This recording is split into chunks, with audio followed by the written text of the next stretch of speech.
workshop's getting a little bit messy. I've got these earrings I'm going to have to chase the stones in. Yeah. I think I need a bit of a tidy up actually. It gets like that. I've been working a lot, been away at festivals, been at the market. So yeah. So I'm being away, like I was saying in that little intro, showing my scrappy, messy workshop.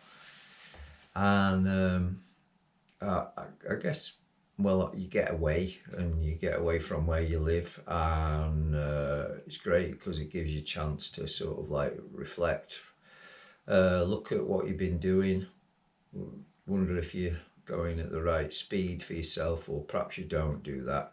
Perhaps you don't even realise that you're probably going a bit too fast, not taking time for just the simplest things, like just being in the moment, really. Your mind's continuously racing, always on to the next thing, isn't it? Always consumed by something else that you could be doing or should be doing. That word that you say, should, I should be doing this, or I should do that, or I should go here, or I should watch that, or I should. So yeah, I guess that can get a bit overwhelming for everybody. Everybody at the moment, I think, is under a lot of pressure. There's a lot happening. There's continuous bombardment of just shite coming through the mainstream media, telling you this, that and the other, that this is bad, that's bad, they're the ones that are bad. This is happening, we're going to tax you more, blah de blah de blah. I think it can be really quite difficult to not get wrapped up in a tide of like anxiety and a tide of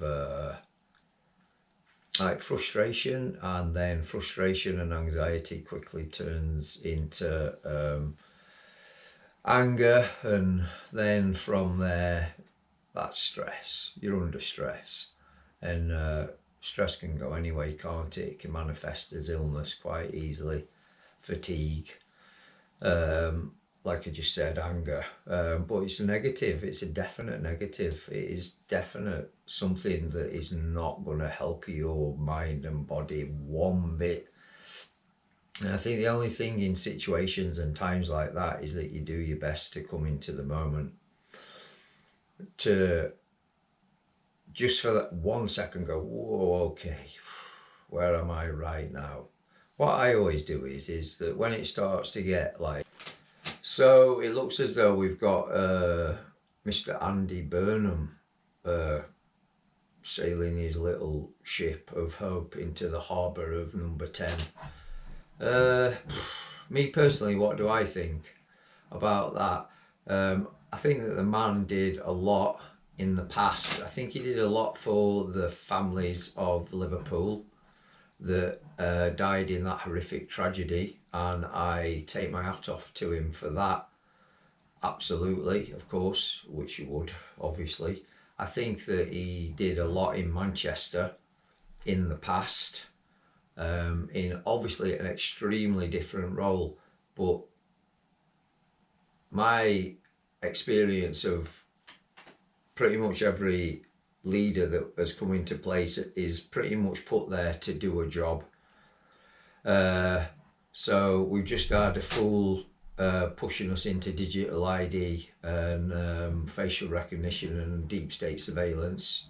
He did that, and I have a strong feeling that this man's job will be to push England back into Europe. Whether you agree or disagree with that, that is your political opinion. For me personally, I would rather if somebody came into power and took a look at the situation of the country that they are supposed to be managing. And there's so much happening here right now that it will be better if he took his eye towards this country and how to help the actual absolute shit mess that it's in at the moment. They're, oh. So if I started that, it would fucking be here for hours.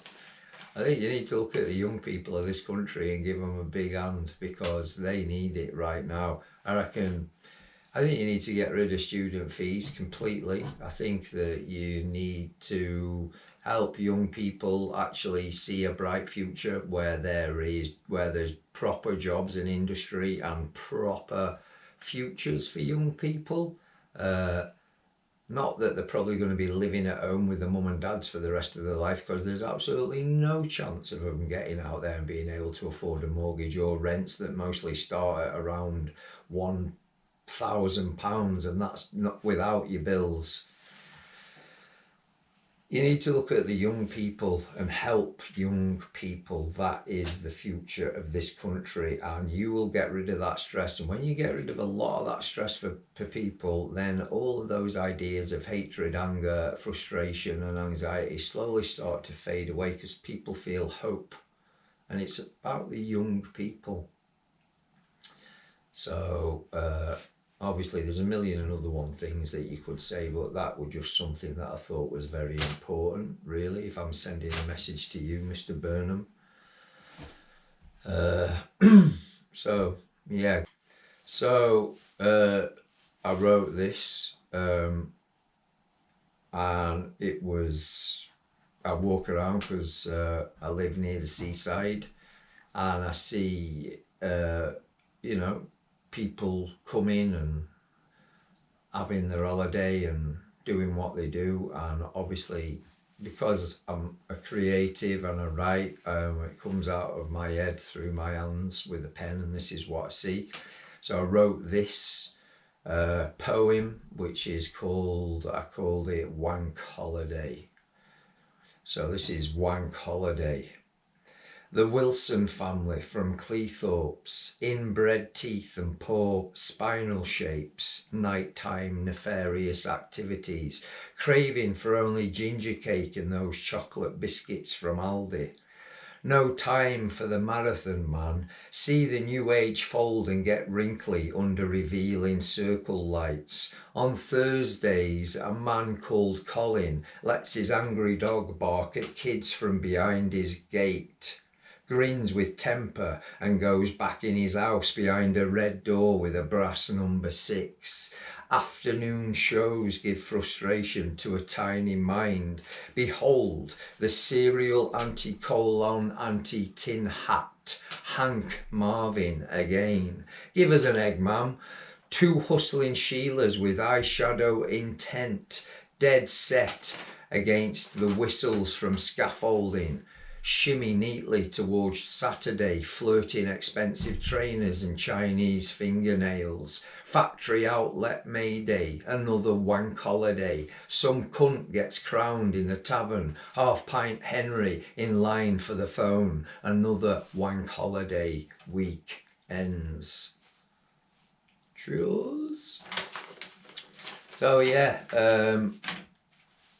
there's a lot of other stuff that I was going to say today, and in fact what I was going to say was it was going to be something completely different. I did actually want to talk about that, about the virus that went, and about making people clap for the NHS. But I'm not going to start on that now. I'll do it in the next video, really. So I hope that you're well out there and you are doing your best to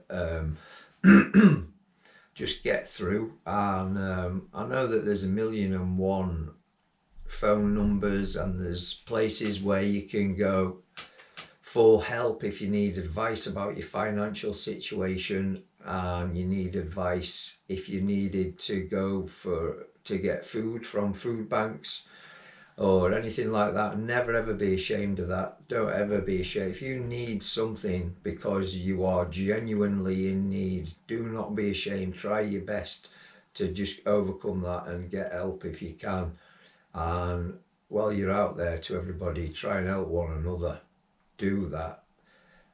Look out for each other.